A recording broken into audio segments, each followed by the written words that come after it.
Loneliness is not a question of presence or absence of a human person beside you. Loneliness is a state of the heart that is empty. I was talking to a mental health expert, and he explained to me something that I think you would agree. It's interesting. He said today, on purpose, intentionally, most people are seeking autonomy and they're seeking independence. Meaning, I don't want to have to rely on anyone.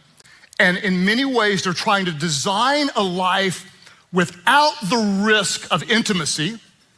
And so we'll just observe our friends on social media, scroll, scroll, double tap, forget you. You always post the same thing, scroll, scroll, double tap, right? We're gonna have friends without real intimate interaction. We're going to work today, post-COVID, without the hassles of relationship, meaning I'll have a flexible schedule, I'll have limited accountability. You don't have the right to tell me to come in because I'm gonna work in my pajamas from home. I'm going to shop online, bank online, have friends online, and watch my sermons online. And what this counselor said, and I quote, he said, people are intentionally pursuing a life that destroys their mental health and robs them of real joy and lasting fulfillment. That's their very goal. Some of the loneliest people in the world have got all kinds of people around them all the time. You know, you can have a lot of people around you, but if all they want is what you can do for them and not caring much about you, you can still end up feeling very lonely. And you can be alone and not be lonely. So, loneliness is not about aloneness. I think if you want to know the truth, there's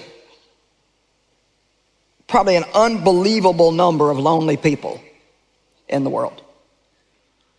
Many of you in here today are lonely. It may not be anything that you even put that terminology to, but there's an aching need on the inside of you for something. You feel you need to be understood. You feel that you need to be comforted. You want to feel that you've got that right connection with people that maybe you just don't have. We all need good friends. We need good family relationships. And as we well know, they're not always all that easy to develop and maintain. You know, I think the Bible... I'm working on my delivery. I'll get it there. What I want to do instead is I just want to talk to you.